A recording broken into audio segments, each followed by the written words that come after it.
I was supposed to go to Bonnaroo Festival with my abuser ex, who I will not name. Last minute, the festival got canceled due to the farm getting flooded, and we were completely packed up. We'd already bought all of these supplies and food for camping, and we were like, you know what? We're not going to let this ruin what we were looking forward to most this summer. We're gonna go do something. We're gonna go camping. And I had actually never truly been camping before, not in the traditional sense anyway. So, out of all places that we looked at, we decided that the most budget friendly and cool looking place was actually in Kansas. It was actually called Wilson State Park, Kansas. It was really cool. I highly recommend it. However, when we got there, there were pretty much no spots to camp that was near the facilities there, like the bathrooms, stuff like that.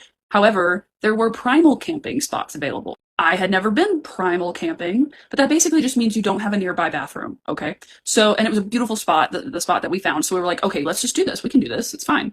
And everything was fine, except for when both of us eventually had to go do our business. By our business, I mean business number two. So I am in the upset tummy club. I have IBS, which means when I have to go, like right then. By the time I had to go do my business, my partner had already gone and done his.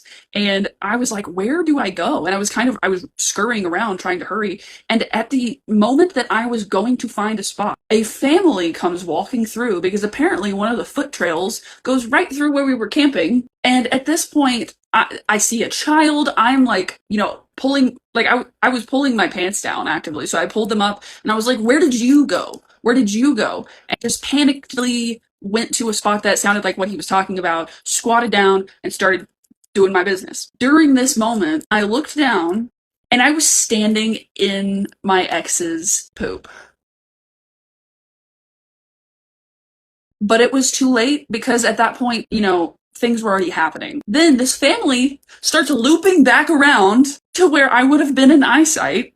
So I have to get out of there. So now I have my ex's, on the bottom of my shoe, and we don't have running water. We don't have disinfectant. I really should have just thrown away the boots I was wearing at that point. But there was a lake, and although you're probably not supposed to clean that stuff in the lake, I did, because it seemed like the only option. And after that, we were like, we're trauma bonded now. Maybe if that hadn't happened, we wouldn't have stayed together as long as we did. That probably would have been for the better for me. But anyway, some people think it's a milestone when you are able to be around your partner while they're doing their business, but try stepping in it.